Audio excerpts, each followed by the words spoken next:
Hi, good morning. Give me 5 minutes. Just 5 minutes your attention.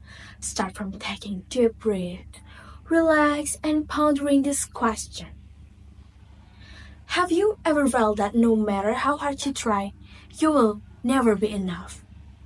Though you know that you care about yourself, try your best for your future, just because somebody else is better than you feel that you are not good enough.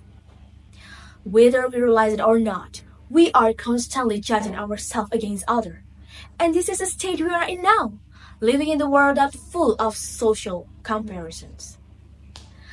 Honorable judges, committee, and the audience that I'm proud of.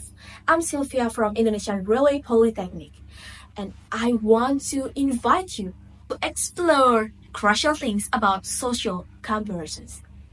But before we go any further, I have a question that worth to ask. The question is, do we really need to compare ourselves with others?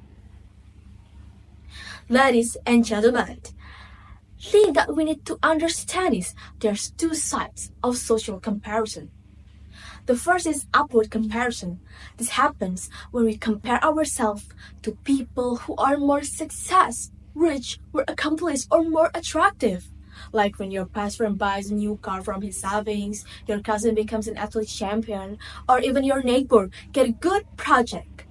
Sadly, social media exacerbates social comparison because it only shows the highlight of other people's life. A research conducted by the CLEAR Social Anxiety Study in 2020 revealed that 85% of young people often compare themselves to success of their see on social media. For some, seeing this achievement can motivate them to get better and better. However, there comes a point when we start to feel less confident and question our own abilities. In short, questions start to arise. Why didn't we succeed? Why didn't I? And they ask, when you can't be like them, this can cause social comparison pressure. Ladies and gentlemen, at this point, we realize that our problem is that we obsess over unrealistic social standards and then put pressure on ourselves to reach those standards. Alright, let's move to the second side. Downward comparison. This happens when we compare ourselves to people we perceive as less successful or in worse shape. The good news is that can boost confidence, but on the other hand, we will tend to be arrogant and underestimate the opportunity that exists. So be careful with this. It has both positive and negative sides. What if I ask you back? Why should we focus on comparison if we can handle the situation wisely? Let's be honest. Social comparison cannot be avoided completely, but how we deal with it is the key to maintain our self-esteem. How to deal with it?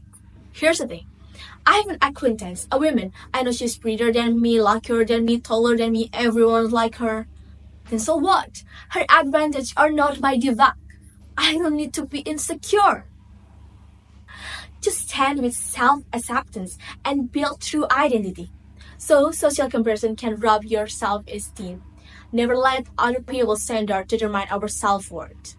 No matter how far others go, we have our own path. We need to instill this sentence in our minds. I know my worth. No need any validation from other people to feel worthy. In the end, we understand that social comparison has a huge impact on our own self-assessment. We are very susceptible of low self-esteem. You have to stand up for yourself. Never let other people manipulate or belittle you. Don't let external pressure make us lose confidence and happiness. Remember that we all have value, regardless of what is shown on social media or what is said by others. Underestimating you won't do you any good. Putting others down won't make you look better either. You just have to focus on your goals. The only person you should try to get better at is yourself yesterday. Because if life is competition, the competition is just you versus you. That's all from my speech. I am Silvia from Indonesian Railway Polytechnic. Thank you so much for your time and attention. See you and sign out.